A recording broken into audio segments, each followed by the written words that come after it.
കർത്താവിൻ്റെ അതിപരിശുദ്ധമായ നാമം വാഴ്ത്തപ്പെടട്ടെ. പ്രിയമുള്ളവരെ, ഇന്ന് രാവിലെ നമുക്ക് ഒരുമിച്ച് ഒരു വേദഭാഗം നമുക്ക് ധ്യാനിക്കാം.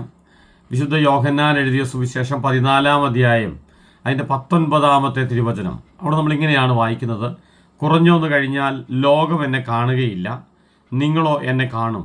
ഞാൻ ജീവിക്കുന്നത് കൊണ്ട് നിങ്ങളും ജീവിക്കും.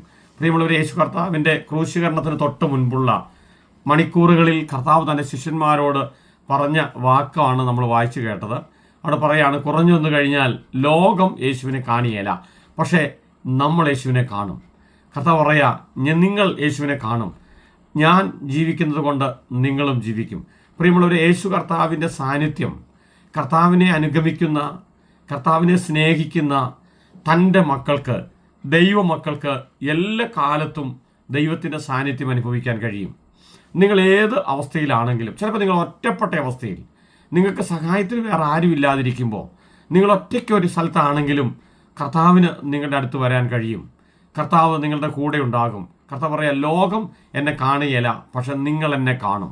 നിങ്ങൾ എന്നെ കാണും എന്ന് മാത്രമല്ല പറയാം, ഞാൻ ജീവിക്കുന്നത് കൊണ്ട് നിങ്ങളും ജീവിക്കും. ഞാൻ നിങ്ങളോട് പറയട്ടെ പ്രിയമുള്ളവരെ, ഈ ഭൂമിയിൽ നമുക്ക് ജീവിക്കാനുള്ള കർത്താവ് നമുക്ക് തന്നിരിക്കുന്ന ആസ്തി എന്ന് പറയുന്നത് യേശുവാണ്. യേശു ഉള്ളതുകൊണ്ട് നമുക്ക് ജീവിക്കാൻ കഴിയും. യേശു കർത്താവ് പറയാ, ഞാൻ ജീവിക്കുന്നത് കൊണ്ട് നിങ്ങൾക്ക് ജീവിക്കാൻ കഴിയും. നിങ്ങളുടെ സമ്പത്ത് ചിലപ്പോൾ നിങ്ങൾക്ക് ജീവിക്കാൻ പറ്റിയതായിരിക്കുകയില്ല. നിങ്ങളുടെ ആരോഗ്യസ്ഥിതി ചിലപ്പോൾ നിങ്ങളെ ജീവിക്കാൻ അനുവദിക്കുന്നില്ലായിരിക്കും. നിങ്ങളുടെ കയ്യിലിരിക്കുന്ന മെഡിക്കൽ റിപ്പോർട്ട് നിങ്ങളെ ജീവിക്കാൻ അനുവദിക്കുന്നില്ലായിരിക്കും. പക്ഷെ ഞാൻ നിങ്ങളോട് പറയാം, യേശു പറയുന്നു, യേശു ജീവിക്കുന്നത് കൊണ്ട് നിങ്ങൾക്ക് ജീവിക്കാൻ കഴിയും. നിങ്ങൾക്ക് ചിലപ്പോൾ മെഡിക്കൽ സയൻസ് ദിവസങ്ങൾ സമയം വെച്ചിട്ടുണ്ടായിരിക്കും. ഇത്ര ദിവസത്തിനകത്ത് ചിലപ്പോൾ നിങ്ങൾ മരിച്ചു പോകും എന്ന് ലോകം പറഞ്ഞിട്ടുണ്ടായിരിക്കും, മെഡിക്കൽ സയൻസ് പറഞ്ഞിട്ടുണ്ടായിരിക്കും. പക്ഷേ യേശു പറയാ, ഞാൻ ജീവിക്കുന്നത് കൊണ്ട് നിങ്ങൾ ജീവിക്കും. നിങ്ങൾക്ക് ജീവിക്കാൻ കഴിയും.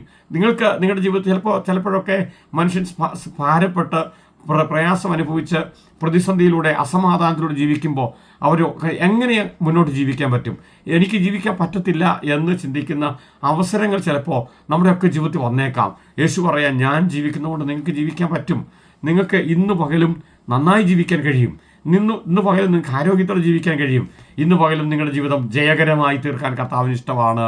അതുകൊണ്ട് ഞാൻ നിങ്ങളോട് പറയട്ടെ, നിങ്ങൾ നശിച്ചു പോകുകയല്ല, നിങ്ങൾ തകർന്നു പോകുകയല്ല. നിങ്ങൾ യേശു ഉള്ളത് കൊണ്ട് നിങ്ങൾക്ക് ജീവിക്കാൻ പറ്റും. ആ യേശുവിലൊന്ന് വിശ്വസിക്കാമോ? ആ യേശുവിനെ കർത്താവെന്ന് പറയാമോ? നിങ്ങളുടെ ജീവിതം അനുഗ്രഹിക്കപ്പെടും. അനുഗ്രഹിക്കപ്പെട്ടൊരു ജീവിതം ഇന്ന് കർത്താവ് നിങ്ങൾക്ക് തരാൻ ആഗ്രഹിക്കുന്നു. നമുക്കൊരുമിച്ച് ഒരു നിമിഷം പ്രാർത്ഥിക്കാം.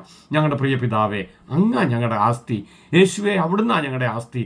ഞങ്ങൾ കർത്താവ് യേശു ഉള്ളത് കൊണ്ട് ഞങ്ങളും ജീവിക്കുമെന്ന് കർത്താവ് ഞങ്ങൾക്ക് മനസ്സിലാക്കാൻ കർത്താവ് ഞങ്ങളെ സഹായിക്കണം. ലോകത്തിലെ കർത്താവെ കാണുന്ന എന്തെങ്കിലും അല്ല ഞങ്ങളെ ജീവിപ്പിക്കുന്നത്.